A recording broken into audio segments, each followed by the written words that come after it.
Addio a quiete e tranquillità in uno degli squarci costieri più belli del litorale agrigentino e siciliano, Punta Bianca. Da stamane infatti sono riprese le esercitazioni militari nel poligono di Drasi, interrotte durante il periodo estivo.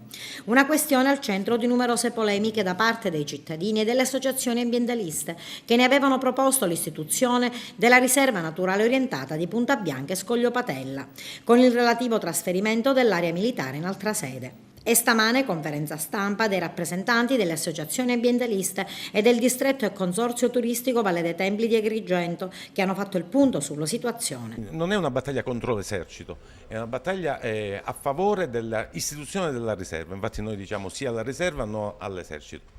Voi avete chiesto anche alla deputazione agrigentina, nazionale e regionale un coinvolgimento? Sì, noi oggi con questa conferenza stampa invitiamo la Deputazione Nazionale, Europea e Regionale Agrigentina, ma anche il Sindaco di Agrigento e il Sindaco di Palma e il Presidente del Commissario Provinciale a sedersi a un tavolo per fare una commissione tecnico-politica permanente affinché si trovi, e ovviamente l'assessore regionale al territorio, affinché si trovi un'area idonea per l'esercito, tra le aree sequestrate alla mafia o tra le aree incolte in Sicilia, e ce n'è tantissime. Agrigento, l'area di Drasi e la provincia di Agrigento hanno già dato da 57 anni, non dimentichiamo, che è una servitù militare. Quindi noi abbiamo già dato, che diano altri il loro contributo. Mare Vivo e Legambiente, ma soprattutto Mare Vivo in prima persona, ma Legambiente sempre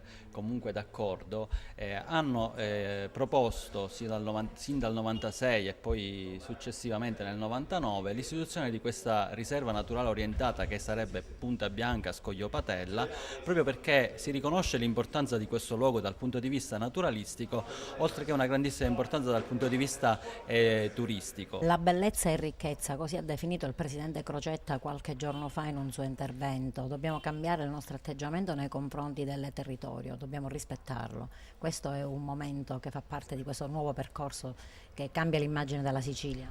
Da un recente studio dell'Osservatorio turistico delle isole europee è saltato fuori che il 94% dei soggiorni in Sicilia sono dei soggiorni e comunque delle notti in Sicilia sono legate ai comuni litoranei, quindi nonostante l'investimento sul Sicilia cultura, Sicilia enogastronomia, riesce sempre a vincere ed essere forte Sicilia e mare.